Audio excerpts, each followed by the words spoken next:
Welcome. I'm Bev Adams. I own an independent paper crafting business showcasing products from Stampin' Up! And I made this beautiful card with products from Stampin' Up! I sell these products and also a few items to make crafting more convenient. I have the directions for this project on my website. You can just click the link and print it out for yourself. And I also have links for all the products that I used, and you can click those links to be taken to my online store at Stampin' Up! You'll see where to find all of that at the end of this video, so don't worry about taking notes. It's time to put stamps, ink, and paper together. I use the detailed Dogwood stamp set, and this is one of our stamp sets that you can get free during our Sale-a-Bration, which is our big annual promotion. There's a catalog, and you cannot buy anything from this catalog. You can get these products free with a $50 order for the most part. And then there are a few items, including the detailed Dogwood, that you can get with a $100 order. And I think this stamp set is just beautiful. It does not have any greetings though, so I'm using Go-To Greetings. I want just a small greeting, so any one of these little greetings will work. And I want to start out by showing you how to cut this designer series paper. And this is actually two sides of the same piece of paper. This is from the Bright and Beautiful designer series paper, so it comes in 6x6, and so you can see it is bright and beautiful.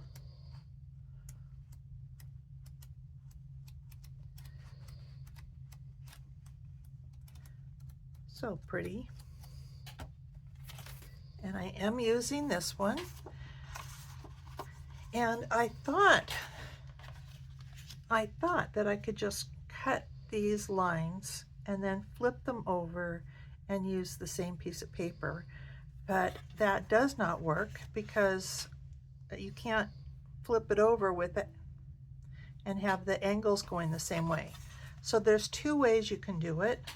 One, you can turn these the way you want, flip one of these over and cut the paper. Then you'll have enough for two cards. But I'm going to show you how to cut it so you only use one sheet of paper.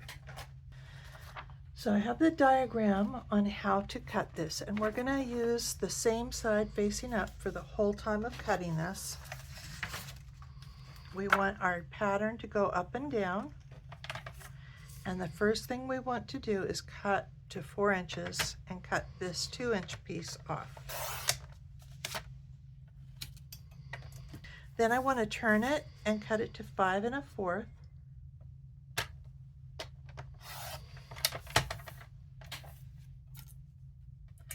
And I want to measure down 2 inches. So I can bring this down to the bottom and put my paper up against the side, and here's the 2-inch mark, and I'm going to mark 2 inches. And I want to go up 2 inches on this side, so I can put this end at the 2-inch mark and mark here. And I want to verify that I've got my marks on the same side. I'm good. So I want to cut from this tick mark to the corner.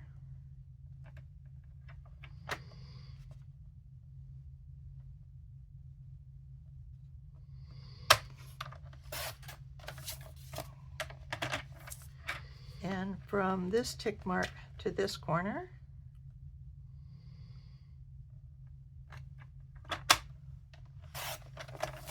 I thought I could use these pieces, but no matter which way you turn it, with the green showing, it does not fit. By the way, that little 3/4 of an inch, I want to keep that, so I'll put that up there. But that first 2 inches that we cut off, I want to cut this. So I want to mark down 4 inches. So I'm putting this at 4 inches, and I'm going to rotate around and down 4 inches. And then I want to cut from this corner to this tick mark.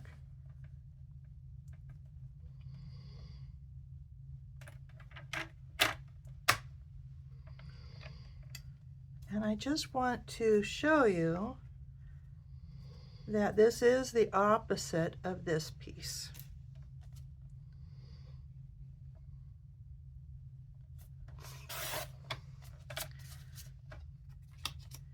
And then from this corner to this tick mark.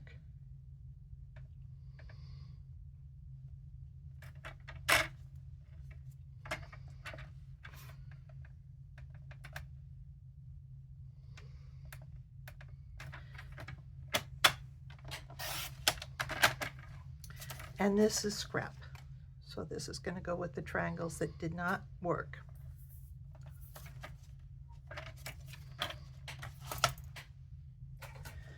So that leaves me with this this piece here and the corners that I just cut off, and they go back on and fit nicely. For this project, I also need some berry burst, my card base, and then I cut this from a piece of 4x4 cardstock, also berry burst, and I use the deckled circles dies, and I wanted to use a fairly large one. You can see that these circles from the deckled circles are really huge. You can't even fit that on a card base, but I have seen this used as a card base folded in half. So I'm going to use the number 7 and the number 8. These are my taggers, and I have these taggers for quite a few sets of dies that look really similar. And I have all the measurements on these and the item number, and these give the shapes a number. So the 8 is going to be what I cut the white paper from, and I cut the berry burst from the number 7. I also have a 4x4 piece of white, basic white cardstock, and another one for the inside. So I'm going to do some stamping. I'm also going to do some coloring, and for my coloring I'm using the Lemon Lime Twist Stampin' Blends and the Berry Burst Stampin' Blends. And I'm also going to use a color lifter. Memento ink, or Tuxedo Black Memento ink, is what you want to use when you're using Stampin' Blends. And this is a big one, so I'm going to look on the back side. And I want to stamp it pretty much in the middle. It doesn't matter which angle because we're going to cut this out. Oh, so gorgeous. And if you would like, you can also stamp. We're going to put a strip of Designer Series paper down here. So I may want to stamp, let's say maybe on the side there. So I'm just kind of positioning that Designer Series paper so that I am in the right place for my stamping. And then I also want to stamp my greeting right in the corner here.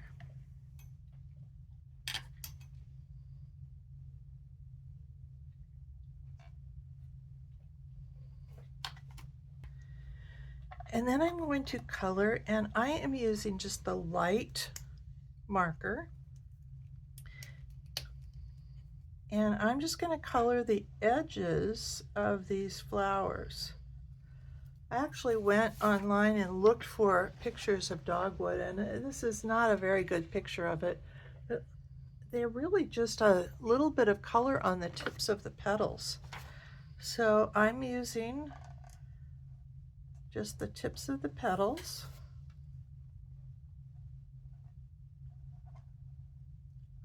And I might come down these lines a little bit. And then I'm going to use the color lifter. I do not like to call this the color lifter. I like to call this the color pusher. It is an alcohol, and it's going to kind of mix with the ink that's already there. And I'm kind of circling it around to, I think of it as stirring it. But even after you do this, the chemical, I believe it's mostly alcohol in here, and so it will continue to work a little bit even after I'm done. So after it's dry, I might want to come back and do this a little bit more.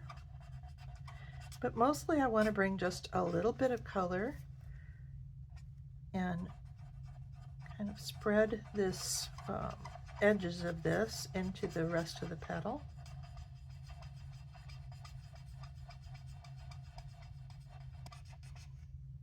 And I am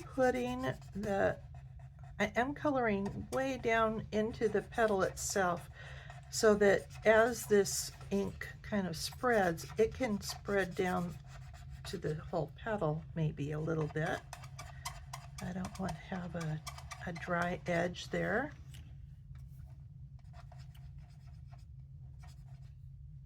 And then I'm going to also use the light lemon lime twist for the leaves.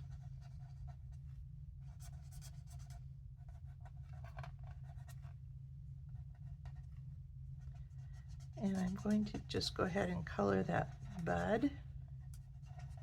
And then I'm going to switch to the darker, and I'm going to color the stems. And I'm not really trying to get to the edges, I just want to add a little bit of color. Then I also want to go down the middle of these leaves just to give a little bit more dimension to those. And that's all the coloring I'm going to do on that piece. If you want to color the inside, you can do that too. A little bit less to color, and I'm not being as precise. Some oopsies there. I have some oopsies, so I am going to try and fix that. That color lifter, or that color pusher, will help get rid of some oopsies. Ooh, nice. It probably won't make it go all the way away. It's really just spreading it out. So we'll see how it does on that. It is darker, but that will get light when it's dry. I also wanted to use the dark green for the flower centers on the front piece. Then I'm going to cut this out with the other Deckled Circles die. So I'm bringing in my Stampin' Cut and Emboss machine. I brought my camera up so you can see a little bit more of my messy desk. I have the #1 plate. I guess I should turn it around so it's right side up for you. The #1 plate, the #2 die cutting plate, my cut up messy plate, my cardstock, and I will be cutting some of this off. But the reason I wanted to stamp my greeting first is to be sure I don't cut my greeting up. I will definitely be cutting off the tips of the stem, but depending on where exactly that cutting blade is on the circle, I may not be cutting off much of those petals.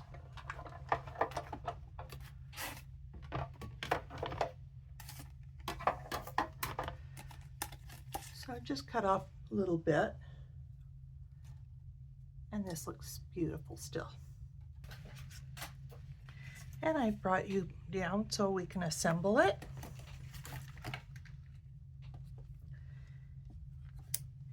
And I use liquid glue a lot, so I will for this one too.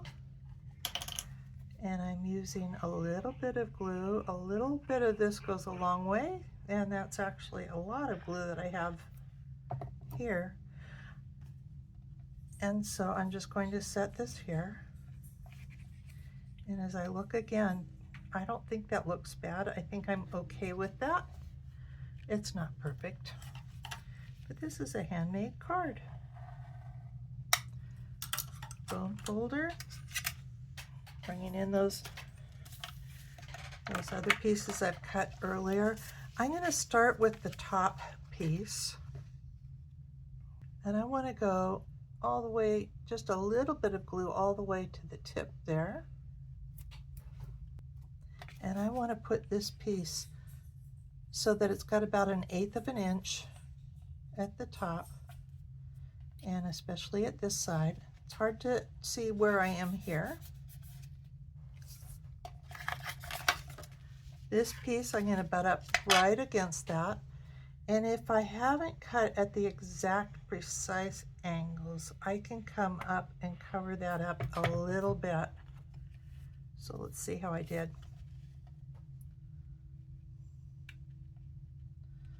It's looking pretty good. I do want to match this side. And I see that I can see my little pencil mark, so I'm going to erase that. And then my other triangle. And again, I can overlap a little bit if the angle is not right, or if I'm down too far. So let me grab this with my tweezers, my craft tweezers.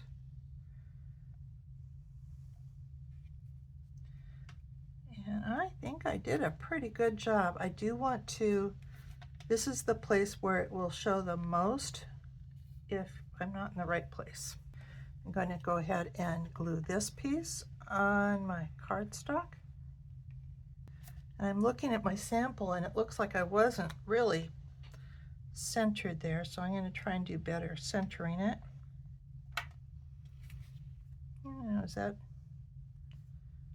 I think that's better. It may have shifted when I turned it over to put the dimensionals on. And I am putting dimensionals on. I probably use more dimensionals than I need to, but I'm going to be mailing this, and when it goes through the post office, it may get squished down. So I want to be sure I've got it supported. Flip this over and make sure my greeting is right side up.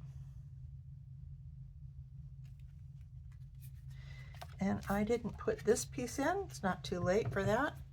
In fact, I'm wondering if I can move this up a little bit. I can probably do that. And I could have either side of this design showing.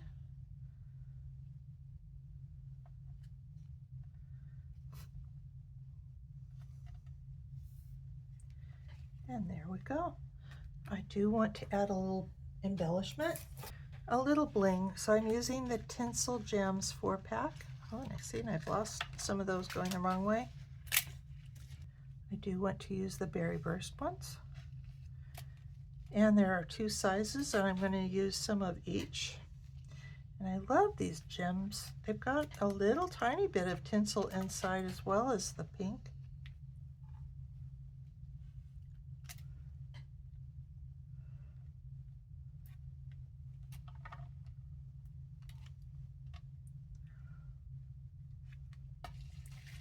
And we'll leave it with that. And there it is. Here is the web address for this project, where you'll find the free detailed directions and links for the products I used. Just click the links and you'll be taken to my online store at Stampin' Up! Click Home near the top of my page and you'll find lots of resources.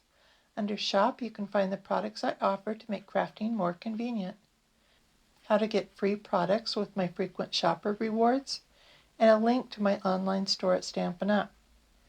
Click Inspiration to scroll all my projects back to 2011, most with detailed directions and videos. Though the products in those older projects have been retired, you may find techniques, layouts, or color combinations to inspire you today. If you're new to stamping, you might want to look at the basics. You'll find how to cut card bases and layers, and some of my favorite tools. Under organization, you'll find lots of free resources such as catalog tabs, labels and case inserts, color tools, and much more. More organization means more time for stamping.